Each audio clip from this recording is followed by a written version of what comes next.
कैसे हैं आप सब लोग। आज 31 है अगस्त, महीने का आखिरी दिन। और बहुत कुछ हो गया इस महीने में in history for the West Bengal. It will be remain as a black August, जैसे 9/11, जैसे सब 26 जुलाई। It will remain as a black August, क्योंकि 9 तारीख को वो दर्दनाक हादसा हुआ और अभी तक केस चल रहा है। देखिए, एक बात बोलूं, मैंने कहा था पहले भी, मैं नो पार्टी सपोर्टर हूँ। मैं किसी भी पार्टी को सपोर्ट नहीं करती हूँ। उसका बेसिक रीज़न यही है कि जब पॉलिटिशियन, जब तक उनको वो भूख रखती है वो कुर्सी की, तब तक वो सच्चाई के लिए लड़ते हैं, सच में लड़ते हैं।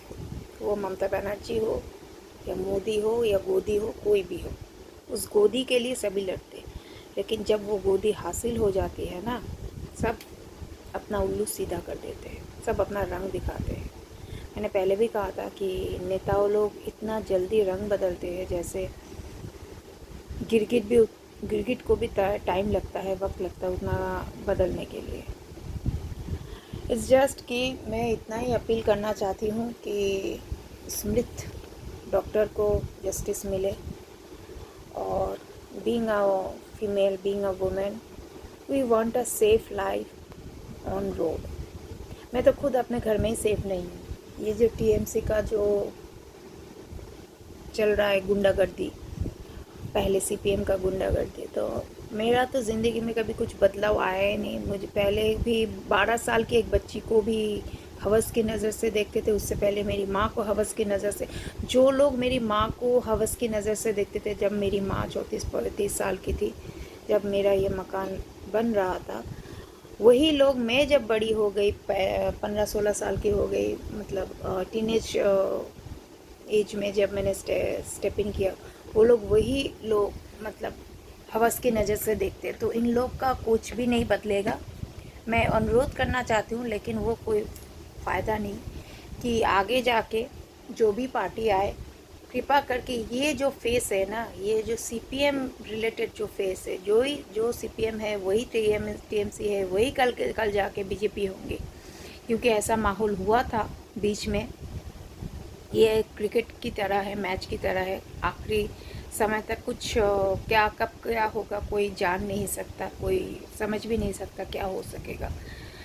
तो सब, बहुत लोग, मेरे ये, मैं जिस जुरिस्डिक्शन में रहती हूँ, बहुत से लोग, अगर नाम लूँगी तो शर्मसार हो जाएंगे, अलोंग विद द प्रूफ मैं अगर दूँगी तो शर्मसार हो जाएंगे। उन लोग का कोई वजूद नहीं रहेगा, उन लोग का ऐसा भी कोई वजूद नहीं है। अगर कोई नेता का वो दामन ना पकड़े तो उन लोग का सोसाइटी में ऐसे भी कोई ना इज्जत है ना वजूद है। वो लोग ऑलरेडी बीजेपी में घुसने के लिए तैयार हो गए थे, क्योंकि अगर वो बीजेपी ना करेंगे तो नहीं करेंगे तो उन लोग को इतना मार मिलेगा, इतना मार मिलेगा। ये उन लोगों को मिलता है जो लोग पार्टी से इतना फ़ायदा लूटते हैं। हम और आप पार्टी से कोई फ़ायदा नहीं लेते, इसलिए हम और आप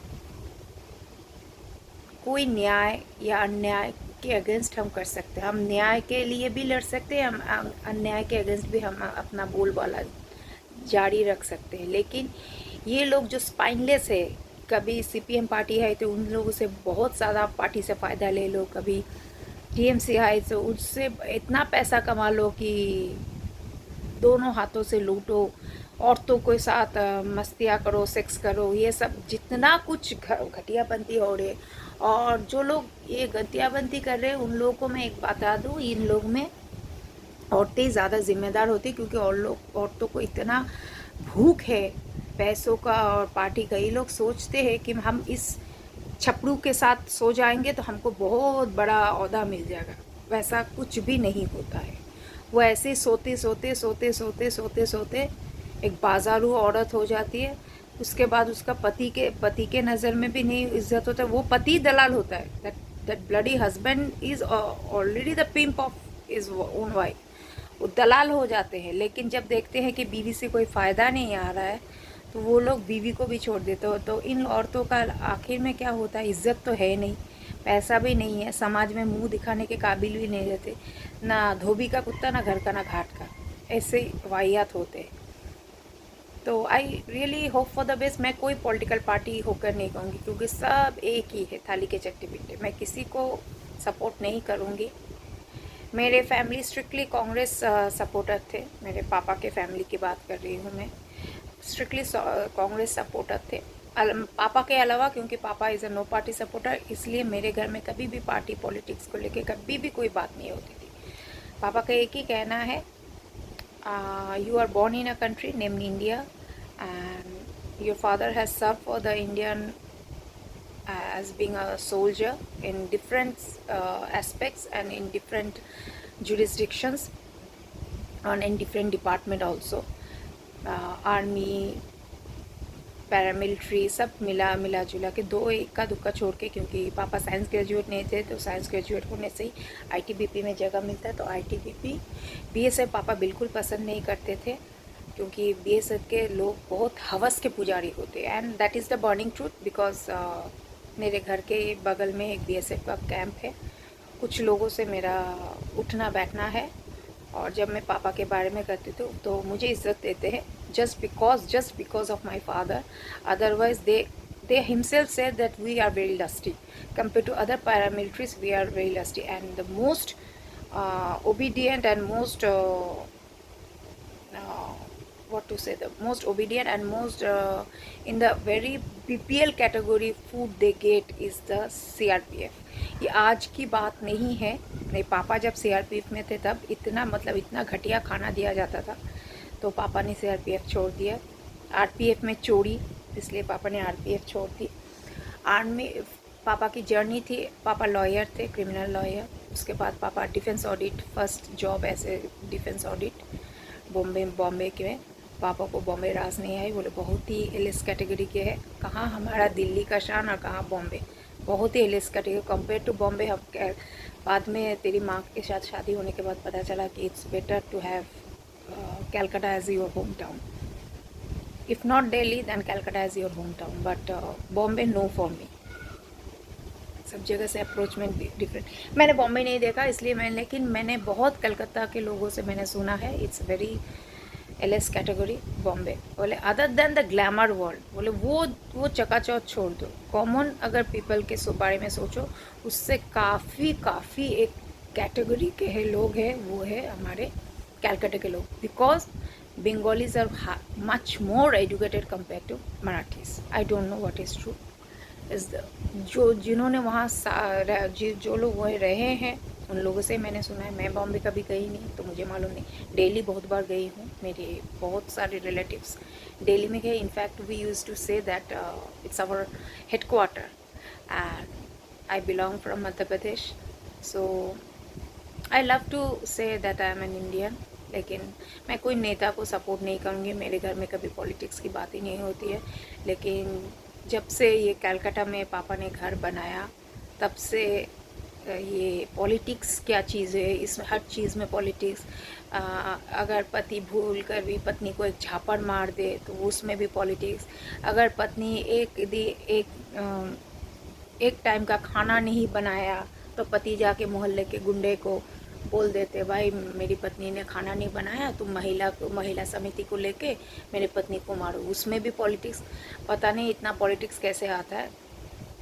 मैं नहीं कहूँगी कि डिफेंस में पॉलिटिक्स नहीं होता है, डेफिनेटली होता है, but I was too young, I was kid in fact to से।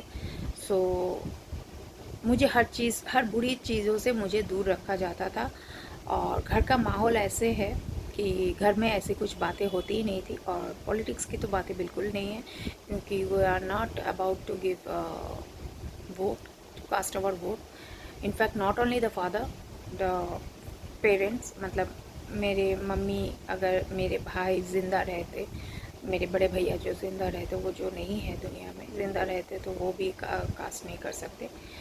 आप पासपोर्ट नहीं बना सकते, आप बाहर के देश में जाने थे। बहुत स्ट्रिक्ट लॉज थे, पता नहीं आज के ज़माने में क्या है।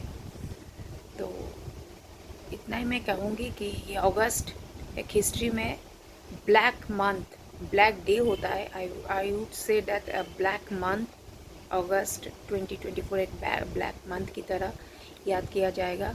आई होप ये बहुत स्ट्रेच ना हो, जल्द से जल्द जस्टिस मिले, और मैं उम्मीद करूँगी कि ये गवर्नमेंट को गिराने की हर कोशिश की जाए, क्योंकि प्रेसिडेंट्स रूल्स बहुत ज़रूरी है, वरना इस गवर्नमेंट को अगर रहने दे तो ओपन मर्डर होगा। मैंने लाइव में भी आके बोला था, ओपन मर्डर होना शुरू हो जाएगा, और हम औरतों का तो जो हाल होगा वो होगा, जो खुद औरत होके औरत की इज्जत ना कर पाए, एक सीएम होके औरतों की इज्जत से खिलवाड़। ये पहली बार नहीं है, ये जो पार्क स्ट्रीट रेप केस है उसमें भी उन्होंने ऐसी वाहियात कमेंट की थी कि इतने रात को किसने बोला था कि उसको जाने के लिए। फिर तो कादर वगैरह, कादर की ही गर्लफ्रेंड थी नुसरत, जो कादर और निसार दोनों की गर्लफ्रेंड थी, जो मतलब एक्चुअली नुसरत थी एक कॉल गर्ल, वो पार्क मैंशन की वहाँ कॉल गर्ल थी, तो वो उसके साथ भेंट हो गया कादर और निसार का, टू टाइमिंग करती थी। बाद में कादर की इंटीमेट गर्लफ्रेंड हो गई। उसके बाद जब ये रेप केस हुआ तो कादर के साथ वो भागी बॉम्बे। तो उसके बाद जब कादर पकड़ा गया, जब वो उनको कन्विक्ट हो गए, तो उसके बाद उसने ये सब छोड़ के फिल्म इंडस्ट्री में ज्वाइन कर लिया। कादर ने पूरा प्लेटफॉर्म, जेल में बैठ के पूरा प्लेटफॉर्म सजा के रखा था, उसको फिल्म मिल गया। उसके बाद वो रंगोली के जो मालिक है जैन, उनसे शादी की। उस शादी को उन्होंने रजिस्टर नहीं किया, तो कहाँ की लिव इन है। शादी में बहुत मौज मस्ती की, फॉरेन में जाके डेस्टिनेशन वेडिंग की, फॉरेन में जाके हनीमून किया, सब कुछ किया। बच्चा किसी और का, यश दासगुप्ता का बच्चा पैदा किया। तो ऐसी वाहियात लड़कियां अगर टीम में, अभी उसने एमपी का पोस्ट छोड़ दिया, उससे तो कुछ नहीं, ऐसी वाहियात जैसी औरतों का जो टीम बना के सीएम साहिबा बैठी हुई है, तो इससे ही उनकी सोच पता चलते। उन्होंने पार्क स्ट्रीट रेप को, इसको भी ऐसे ही झुठला के फेंका था। जब सेंट्रल का दबाव हुआ, जब हर जगह हर मीडिया प्रेशराइज किए, तब जाके पार्क स्ट्रीट रेप केस में कुछ हुआ। लेकिन जब तक कन्विक्ट हुआ था, होते होते वो जो औरत थी, क्रिश्चियन लेडी थी, उनका देहांत हो गया। वो दो बच्चों को अपनी माँ के हवाले छोड़ के, कैंसर में, शायद मोस्ट प्रॉब्ली कैंसर में उनका देहांत हो गया। तो I don't want this thing to be repeated, लेकिन क्योंकि ये वाहियात लेडी जो सीएम है, ये हर वक्त ही ऐसी स्टेटमेंट देती है। उन्होंने क्यों लड़कियां रात को 2:30 बजे नहीं जा सकती? मैं नहीं जाती, वो दैट्स अ डिफरेंस, मेरा हेल्थ इशू है, फलाना फलाना फलाना चीज़ें है, लेकिन क्यों नहीं जा सकते रात के 2:30 बजे? क्या आपने ये टाइम बार्ड कर दिया है कि रात के 2:30 बजे सिर्फ हवस के पुजारी घूमते हैं? उनका मन किया तो 2:30 बजे नहीं जा सकते, तो एक काम कीजिए, आप ये जो नाइट क्लब से, पब से, इसको भी बंद कर दीजिए। ये अगर ओपन रहेगा तो कुछ लोगों को नाइट आउट करने का पसंद है। पहले एक टाइम था, मैं जब फाइनेंशियल एडवाइज़र का काम करती थी, I was so stressed out कि मुझे सारा दिन टीवी के सामने बैठे, मार्केट एनालिस्ट, उसके बाद म्यूचुअल फंड, उसके बाद शाम के टाइम को क्लाइंट विजिट करके मैं इतना थक जाती थी कि रात को डिनर विनर करके 1-1:30 बजे के टाइम पे मैं नाइट आउट करने के लिए चली जाती थी। Night out in the sense मैं लॉन्ग ड्राइव पे जाती थी, अच्छा लगता था, माइंड रिफ्रेश होता था। और 1 घंटे के लिए जाती थी, माँ का फ़ोन आ जाता, घर आना है कि नहीं, कल सुबह फिर से उठना है, टाइम में बैठना है टीवी के सामने।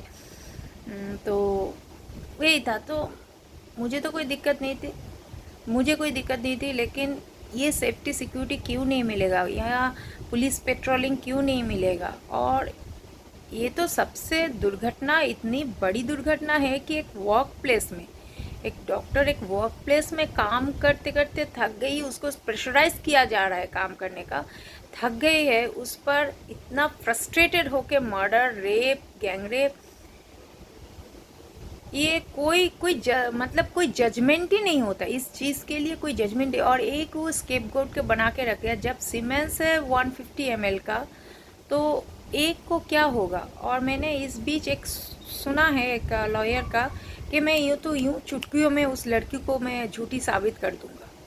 ऐसे होता है। मैंने पहले भी, बहुत पहले मैंने कहा था, जब ये केस का आग बहुत तेज ले रहा था, तब मैंने कहा था कि पहले अगर रेप को बंद करना है, रेपिस्ट को अगर डराना है, तो ऐसा कोई कानून बनाइए सुप्रीम कोर्ट या इंडियन कॉन्स्टिट्यूशन की कोई भी रेपिस्ट का अगर ये साबित होता है वो जनाब ने रेप किया है तो उस रेपिस्ट के लिए कोई वकील ना मिले। लेकिन यहाँ क्या है ना, यहाँ जो अबला इंसान होते हैं उनके लिए वकील नहीं मिलता, लेकिन जो क्रिमिनल्स होते हैं उनके लिए वकील मिलता है। क्योंकि मैं खुद एक क्रिमिनल लॉयर की घर से बिलोंग करती हूँ, मैं खुद क्रिमिनल लॉ पढ़ चुकी हूँ। मेरे दादाजी मशहूर क्रिमिनल लॉयर थे, डॉक्टर नहीं, लेट H.N. चौधरी, जिसको सभी जानते हैं। तो मुझे कुछ और कहना नहीं है, जस्ट मुझे देखना है कि इसका जस्टिस कहाँ से मिलता है और कैसे मिलता है। मैं रखती हूँ, मिलती हूँ अगले महीने। लेकिन इसको याद रखिए, ये अच्छा